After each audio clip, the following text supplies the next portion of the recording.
So it's not often when you get a Toyota Supra or a BMW Z4, Z4. I don't know. It's got a BMW engine. It's a Toyota. I don't know. It's like a two combinations that shouldn't have been made. They should have just stuck with the 2JZ motor and the twin turbo or whatever that they had back in the day with the cast iron block and all that kind of stuff, which made them, you can throw as much boost at it as you want and it still be fine. But now we got a BMW engine. But yeah, anyways, it's not often you get a Toyota Supra, so this is his first oil change. He asked me to do it for him. He's also taking this car for a track day at the end of the month. So he also wanted me to just check everything. But it's a brand new car. It's got Pilot Super Sports tires on here. This comes from the factory. This little strut brace, I guess. Yeah, the struts are right there.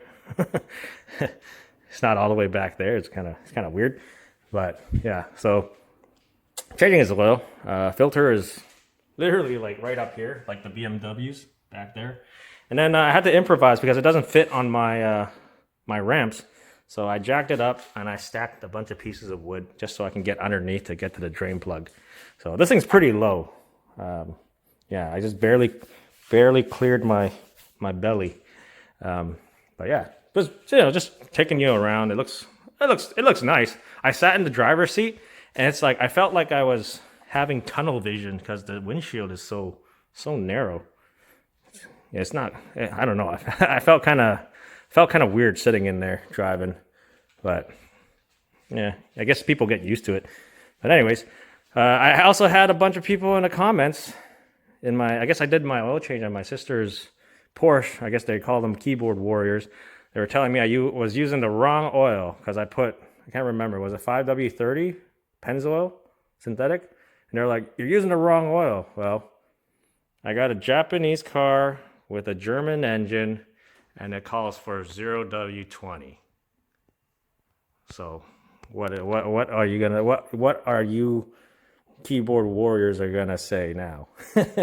But what I'm using here is the Pennzoil 5W30 Ultra Platinum 5W30. And the filter that I got from the Toyota dealership is like 4 times the price of my Toyota 4Runner filters. Oh yeah, and it also says Toyota with the BMW.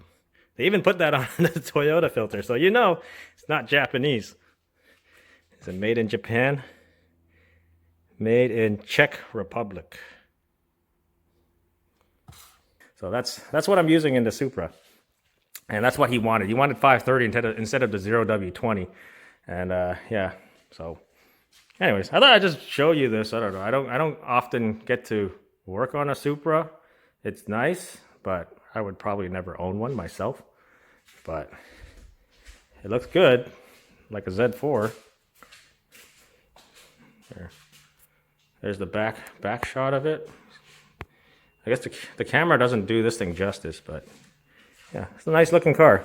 Interior, brown leather, manual. Yeah, but if you sit in the driver's seat, I felt like I was having tunnel vision. You can't really see anything out of the tiny little windows. Yeah, I'm gonna stick with SUVs. It's the days when I had sports cars and stuff is all long over. I used to have a 1988 RX-7 FC with a 1.3 liter turbo, single turbo, and yeah, that was good. And then I sold it. Should have kept it because nowadays it goes. I could have sell it in today's market for triple the price because I only sold it for $4,000 back in the day. I can't believe it. I also bought it for like $5,000, but I sold it for $4,000. And now in today's market, I could have sold that car for triple the price. I should have. This is what happens when you're like, oh yeah, cars are depreciating, and you're like, oh, you're getting old, and you got to get rid of stuff. And then now you realize you made the wrong choice, and you sold it too early, and you should have waited in 2025 to sell it because even the S2Ks are going for 40, almost 50K now. It's ridiculous. I remember $24,000 ridiculous for it.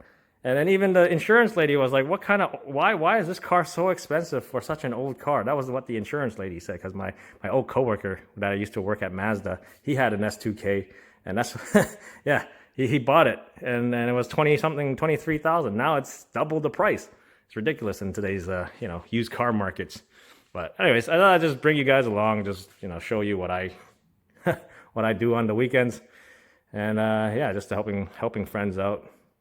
They're a lot younger than me, but I do stuff for them, and they like to bring stuff like this for me to change their oil or do their brakes or stuff like that. I really want to get this garage in like basically my own personal shop. I want to put like a tire machine, and I can do tires here, brake plates, and all the stuff that I can do in the shop. Maybe the garage is not too tall up here, because the hood's literally almost to the roof or the ceiling here.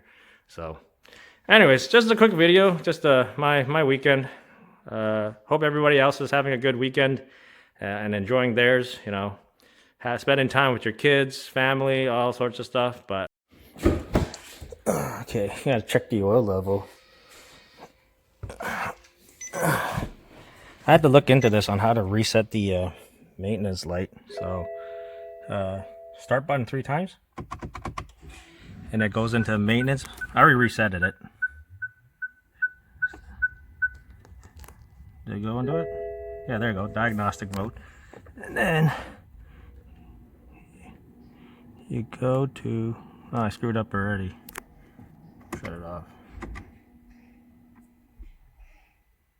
Okay, start button 3 times. It'll go in diagnostic mode. You hold the 00 button right here for 5 seconds, and it brings that up. And then I already resetted it, so it should be fine. But just to show you, you just hold it, and then it says reset possible, brake fluid. You can also reset all those other things just by holding and pressing the 00 button. So that's how you do it. Anyways, now I gotta check the oil level, which is, I think it's in this. So we're gonna have to start the car.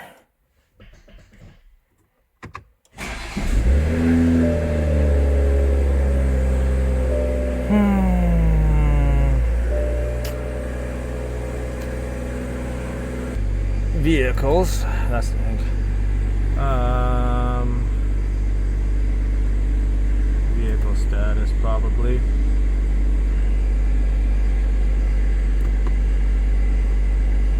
Engine oil level.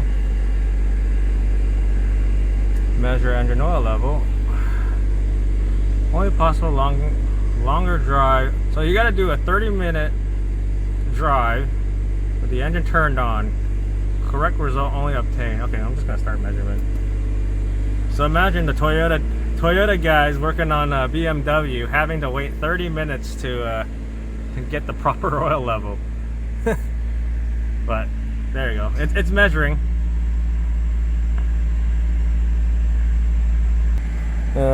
Leather seats on the inside. We got speakers back there. Not much of a trunk, as you can see. Not a whole lot of space back there. But like you said, like I'm sitting in the driver's seat, it's like you're having tunnel vision. It's pretty narrow. It's so hard to see.